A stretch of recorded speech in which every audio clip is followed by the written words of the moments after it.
Estamos de volta com o programa A Ciência em Movimento e agora com a entrevista com a professora Luciene Lopes Batista.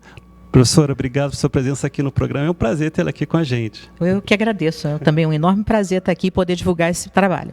Pois é. Deixa eu lhe apresentar. A professora Luciene Lopes Batista é doutora em administração com ênfase em gestão de pessoas pela Faculdade de Economia e Administração da USP, né, a FEA USP, mestre em administração pela Estácio de Sá, especialista em gestão estratégica de pessoas pela Católica do Rio de Janeiro, a PUC Rio, assistente social formada pela UFRJ e graduanda. É isso.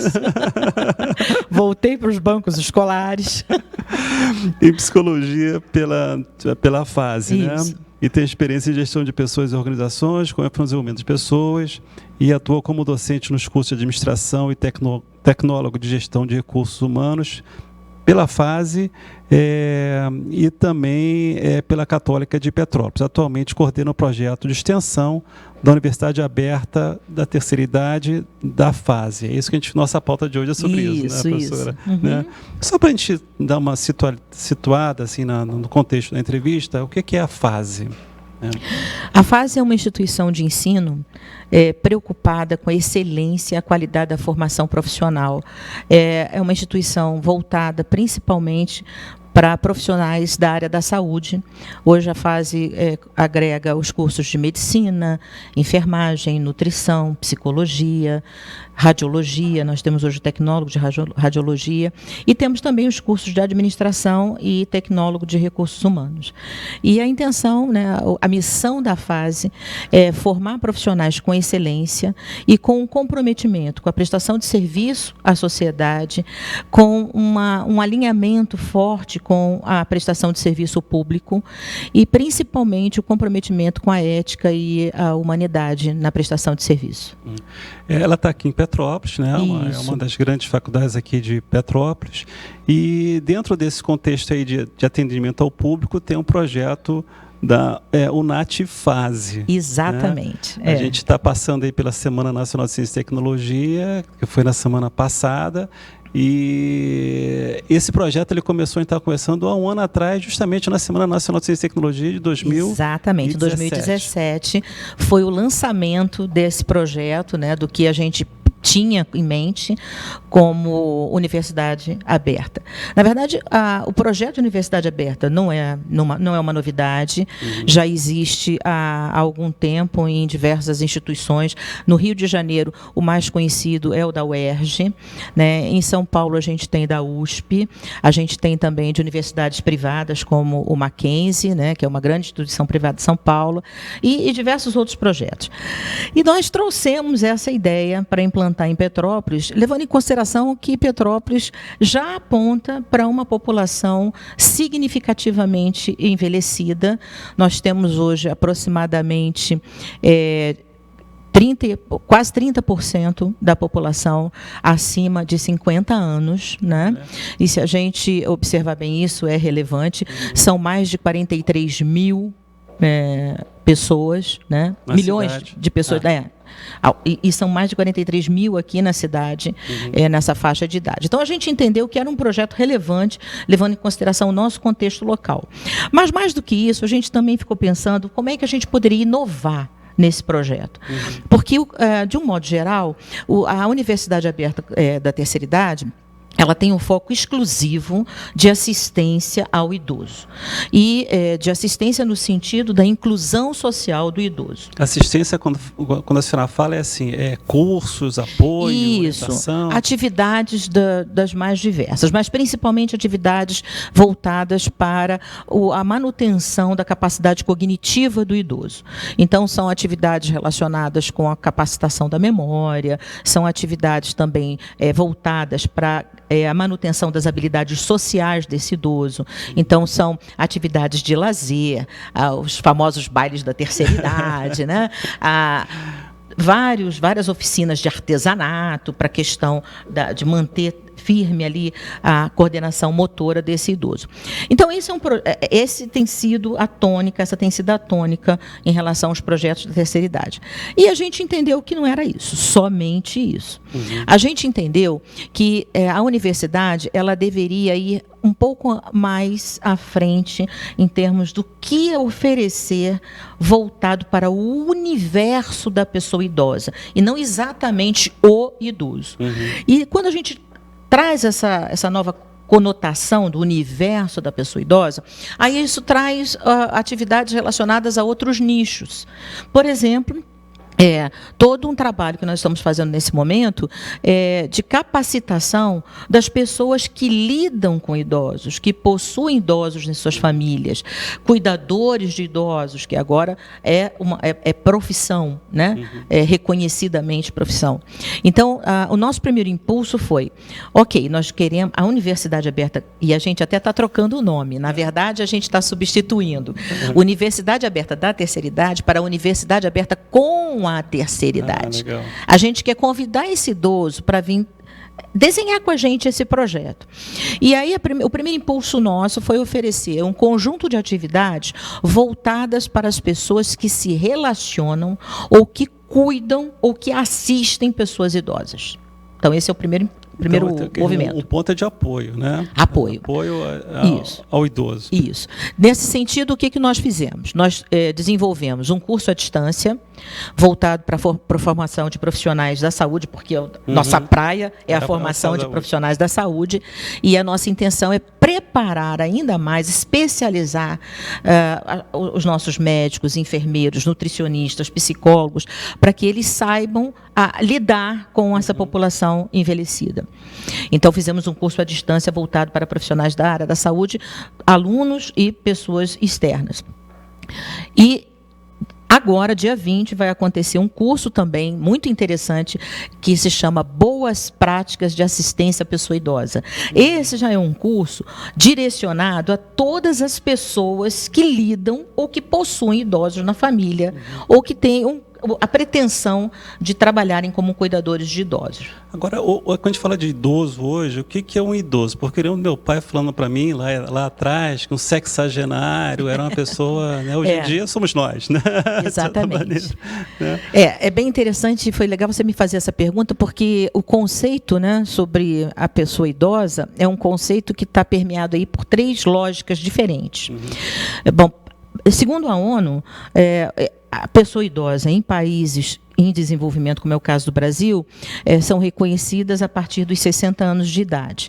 Nos países desenvolvidos, aí essa faixa etária sobe um pouquinho, e aí são consideradas as pessoas a partir de 65 anos. Mas no caso do Brasil, todas as pessoas a partir de 60 anos já são consideradas nessa classificação de idoso, de membro da terceira idade.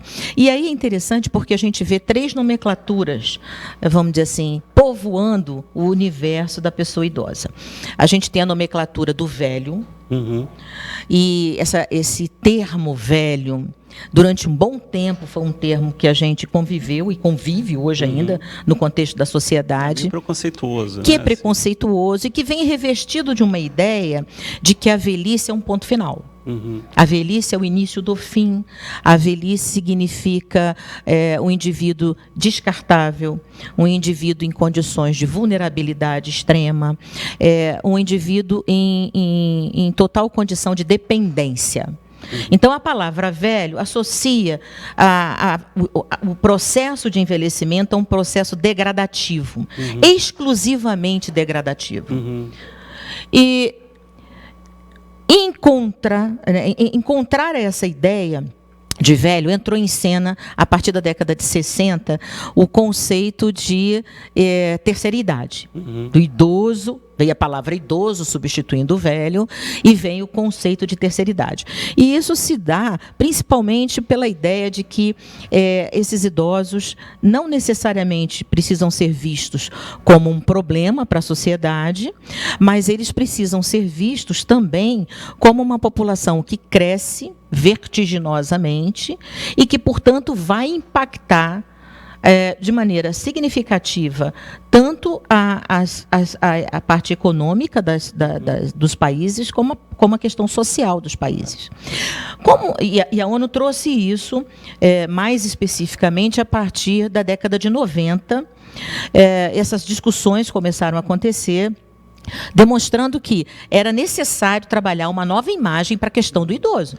Agora, uma questão da questão do idoso, e que a gente vê muito hoje, assim, porque essa geração de idoso, em particular, é uma geração de transição desse mundo aí de mudança. Sim. Né? Não sei se daqui a 50 anos, o idoso daqui a 50 anos vai ter os problemas de mudança de mundo que a gente está vivendo. Como é que vocês estão tratando isso lá no NAT?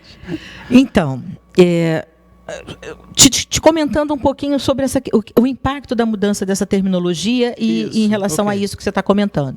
O que se vê hoje, né? Essa nova terminologia de terceira idade, de idoso, traz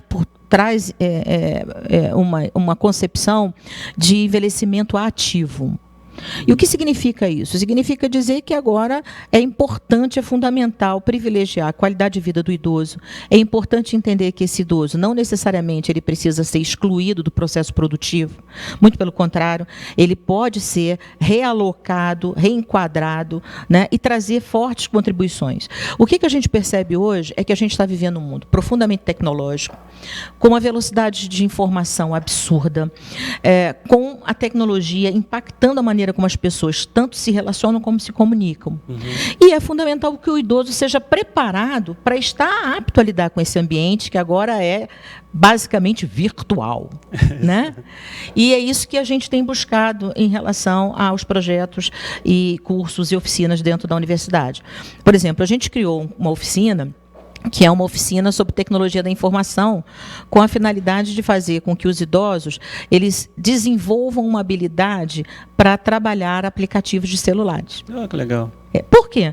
Porque o cotidiano do idoso hoje também está condicionado ao uso da tecnologia de aplicativo de celular.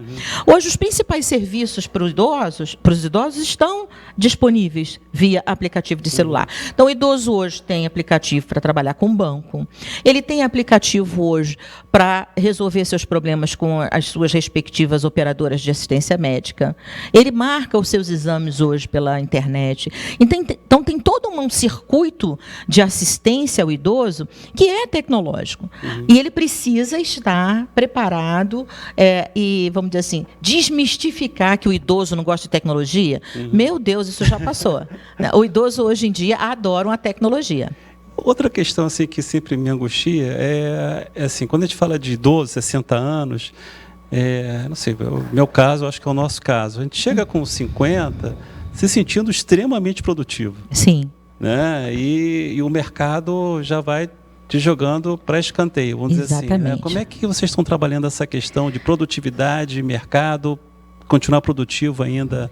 Eu acho que aproveitar aqui esse momento para dizer o seguinte: nós estamos hoje abrindo a Semana Científica na FASE, e uma mesa vai estar acontecendo amanhã, direcionada pelo projeto da UNAT, trazendo 2 pesquisadores de São Paulo, e um, inclusive, que é um empreendedor que criou uma plataforma para contribuir com a aproximação da geração que a gente chama 50 a mais, que é o nosso caso, né? A geração 50 a mais do mercado de trabalho. Então vai ser uma discussão bem interessante que vai discutir essa geração 50 a mais hoje e o mercado de trabalho, e o que vai acontecer com a geração milênio, que daqui a uns 20, 30 anos será a próxima geração 50 a mais. E aí o que a gente nota é um paradoxo quando a gente pensa na realidade brasileira, porque o mercado de trabalho brasileiro é um mercado que ele expurga o indivíduo quando ele ultrapassa a barreira dos 45 anos. Ele já é considerado, segundo as pesquisas, nesse sentido, um indivíduo envelhecido para estar no mercado de trabalho. Em alguns momentos, envelhecido, obsoleto. E quando, na verdade, isso está numa contramão muito grande. Porque o que está acontecendo é que a taxa taxa de aumento da longevidade da população tende a aumentar nos próximos 20 anos. Né? Ela já está chegando quase a 3%, em comparação com a taxa de natalidade, que tem caído vertiginosamente. O que significa que dentro de talvez 10, 15 anos, as organizações, o mercado do trabalho vai começar a perceber a falta de mão de obra jovem e um excedente de mão de obra, de força de trabalho dessa geração 50 a mais. Tem várias maneiras, várias nomenclaturas para falar dessa geração. A que eu mais detesto é aquela que diz que nós somos da geração nem. Nem velhos, nem jovens. Meu Deus, eu odeio isso. Né? Eu prefiro chamar a geração 50 a mais, que é a geração que está com a saúde em dia, que está muito bem informada, muito bem preparada profissionalmente, qualificada. Recentemente, eu estava observando um estudo, inclusive um estudo pelo IBGE, falando sobre toda essa geração atual dos 50 a mais, as pessoas entre 50 e 60 anos, como que essas pessoas evoluíram em relação à qualificação profissional. Então, tem um número expressivo de pessoas com formação superior completa. Nós já temos aí uma faixa que não é significativa, mas, enfim, que já existe, de pessoas com formação de pós-graduação e, inclusive, chegando ao doutorado. Então, isso nessa faixa de idade. Nessa faixa de idade. Não é mais uma coisa de jovem. Não é. E vários em formação, vários buscando essa qualificação. Então, isso traduz o quanto que essa geração tem a oferecer ao mercado de trabalho, o quanto ela está preparada para isso e o quanto nós precisamos trabalhar agora com a outra ponta, que é levar o mercado de trabalho para esse raciocínio. Eu acho, inclusive, uma das funções dessa geração 50 a mais é justamente ensinar as outras gerações 50 a mais o legado que pode ser viver nessa época. Exatamente.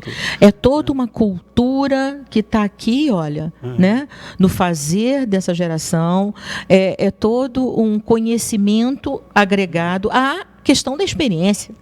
Hoje, eu sou da área de gestão de pessoas e um dos grandes desafios da gestão de pessoas contemporânea é como trabalhar essa interlocução entre gerações no ambiente profissional.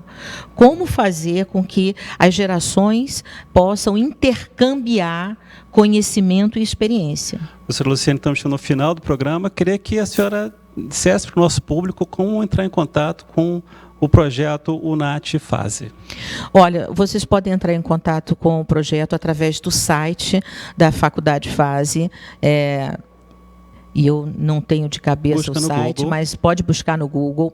E lá nós temos um nichozinho voltado para a Universidade Aberta. Todos os cursos e oficinas que estão sendo oferecidos estão sendo disponibilizados através do site. Esse mês é um mês de comemoração, outubro é o mês de comemoração do idoso, porque no dia 1º de outubro faz aniversário o Estatuto do Idoso. É um mês de comemorativo em que a gente está fazendo alguns eventos específicos. A gente está fazendo esse curso de boas práticas. Dia 27, no último sábado do mês de outubro, nós vamos ter um evento chamado NAT Day, e é um evento onde nós estaremos apresentando aos idosos todas as atividades que eles podem fazer dentro da universidade. Então tem que ficar atento aí à programação. Né? Obrigado, professora Luciane. Né? Estamos chegando ao final do programa Ciência e Movimento, você sabe, ao vivo, toda terça-feira às 10 da manhã, com reprise aos sábados às 22h30. Você pode acompanhar a gente nas nossas mídias sociais e também, né, no RPT Play da TV Rede Petrópolis. Obrigado pela sua companhia. Até a próxima. Um forte abraço. Tchau.